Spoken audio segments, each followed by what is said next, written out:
ડાંગ જિલ્લાની ત્રણેય તાલુકા પંચાયતોના પ્રમુખ અને ઉપપ્રમુખની વરણી પ્રક્રિયા પૂર્ણ થઈ છે. વઘઈ અને આહવા તાલુકા પંચાયતમાં ભાજપ અને કોંગ્રેસ વચ્ચે સમાન બેઠકો થતા ચિઠ્ઠી ઉછાળીને નિર્ણય લેવામાં આવ્યો હતો. સુબીર તાલુકા પંચાયતમાં ભાજપે સ્પષ્ટ બહુમતી સાથે સત્તા મેળવી છે. વઘઈ તાલુકા પંચાયતની કુલ 16 બેઠકોમાંથી ભાજપ અને કોંગ્રેસ બંનેએ 8-8 બેઠકો જીતી હતી. ગુજરાત પંચાયત અધિનિયમ મુજબ પ્રમુખ પદ માટે ચિઠ્ઠી ઉછાળવામાં આવી હતી, જેમાં ભાજપના ફાળે પ્રમુખ પદ આવ્યું. શકુંતલાબેન પાડવી ભાજપમાંથી પ્રમુખ અને ઈસદરબેન માહલા કોંગ્રેસમાંથી ઉપપ્રમુખ બન્યા હતા. આ પ્રક્રિયા નાયબ જિલ્લા વિકાસ અધિકારીની હાજરીમાં સંપન્ન થઈ હતી. આહવા તાલુકા પંચાયતમાં પણ સત્તા માટે ખેંચતાણ જોવા મળી હતી. સામાન્ય ચૂંટણીમાં કોંગ્રેસે 9 અને ભાજપે 7 બેઠકો જીતી હતી. જોકે કોંગ્રેસ સભ્યના પક્ષ પલટાના કારણે બંને પક્ષના સભ્યોની સંખ્યા 8-8 થઈ હતી.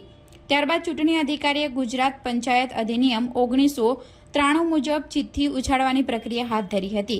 ચિઠ્ઠી દ્વારા કોંગ્રેસના ફાળે પ્રમુખ પદ આવતા વીણાબેન ગાંગુડે પ્રમુખ તરીકે જાહેર થયા. ભાજપના ભૂપેશ પવાર ઉપપ્રમુખ બન્યા હતા. આ ચૂંટણી પ્રક્રિયા જિલ્લા પ્રાંત અધિકારીની હાજરીમાં પૂર્ણ થઈ. સુબીર તાલુકા પંચાયતમાં ભાજપે સ્પષ્ટ બહુમતી મેળવવાની સત્તા સ્થાપિત કરી કુલ 16 બેઠકોમાંથી ભાજપે 12 બેઠકો અને કોંગ્રેસે 6 બેઠકો જીતી હતી. ભાજપના સંજય પવાર પ્રમુખ અને રઘુનાથ સાળવે ઉપપ્રમુખ તરીકે જાહેર થયા હતા. સુબીર મામલતદારની દેખરેખ હેઠળ આ પ્રક્રિયા શાંતિપૂર્ણ રીતે પૂર્ણ થઈ હતી. ત્રણેય તાલુકા પંચાયતોના પરિણામો બાદ ડાંગ જિલ્લાના રાજકીય વર્તુળોમાં ચર્ચાઓ તેજ બની છે. શકુંતલાબેન સુભાષભાઈ પાડવી, તાલુકા સીટ 7 કાલીબેલ. હું વઘઈ તાલુકામાં પ્રમુખ તરીકે નિમણૂક થઈ છું. ચિઠ્ઠી ઉછાળીમાં એમાં હું નિમણૂક થઈ છું. ભારતીય જનતા પાર્ટી ભાજપ બોડી મંડળ તરફથી પ્રમુખ તરીકે નિમણૂક થયેલું અને એમાં જીત થઈ છે. કેવા પ્રકારના કામો કરશો હવે તમે? રસ્તા, આરોગ્ય ખાતે ટાવરોનું કામ છે, બાકી એ સર્વ કામો થાય છે ને કરીશું.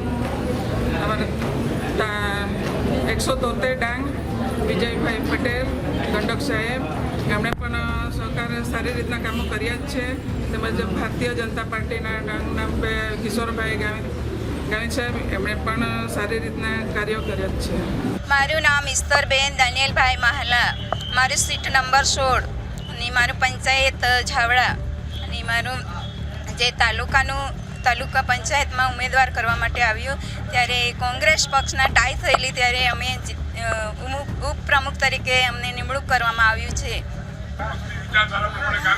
અમારા પક્ષને વિચાર પ્રમાણે અમે કામ કરીશું. ડાંગ જિલ્લા પંચાયત અને તાલુકા પંચાયતની ચૂંટણીમાં જે જિલ્લા પંચાયત અને તાલુકા પંચાયતમાં મતગણતરી થઈ એમાં છે તો આહવા તાલુકામાં તાલુકા પંચાયત બહુમતીથી કોંગ્રેસને આવી હતી, પણ ભાજપના ગુંડા પ્રયાસોથી અમારા એક ઉમેદવારને એ લોકો ખેંચી ગયા હતા. પણ કુદરતનો નિર્ણય છે કે જ્યાં સત્ય છે સત્ય છે અને એ છે તો આહવામાં આપણું કોંગ્રેસનો વિજય થયો છે. કોંગ્રેસનો તાલુકા પંચાયતનો પ્રમુખ થયો છે. અહીંયા વઘઈમાં ટાઈ થઈ હતી એટલે બધાએ આશા રાખી હતી કે અહીંયા આપણી સત્તા આવે, પણ કુદરતે જે નિર્ણય આપ્યો છે, જે પ્રમુખ પદ છે તો આપણા પાસે સરકી ગયું છે, પણ ઉપપ્રમુખ તરીકે આપણો કોંગ્રેસનો વિજય થયો છે. કુદરતનો પણ આભાર માન્ય છે અને પ્રજાનો પણ આભાર માન્ય છે. આવા એક મોટી તાલુકા પંચાયત છે અને ત્યાં કોંગ્રેસે સત્તા હાંસલ કરી છે. ત્યારે આપણે આહવા તાલુકાના કોંગ્રેસની જે પ્રજા છે એમને અભિનંદન આપવા માંગીએ છીએ, એમને ધન્યવાદ આપવા માંગીએ છીએ. એ જ રીતે વઘઈમાં જે પણ ઉપપ્રમુખ તરીકેનો નિર્ણય જે કુદરતે આપણા તરફે આપ્યો છે, ત્યારે વઘઈ તાલુકાના તમામ મતદારોનો, તમામ સભ્યોનો આપણે આભાર માનીએ છીએ અને કુદરતનો પણ આભાર માનીએ છીએ કે આપણે તાલુકા પંચાયતનો ઉપપ્રમુખ પદ આપણા શિરે, કોંગ્રેસના શિરે આવ્યો છે, એટલે આપણે ખૂબ આભાર માનીએ છીએ.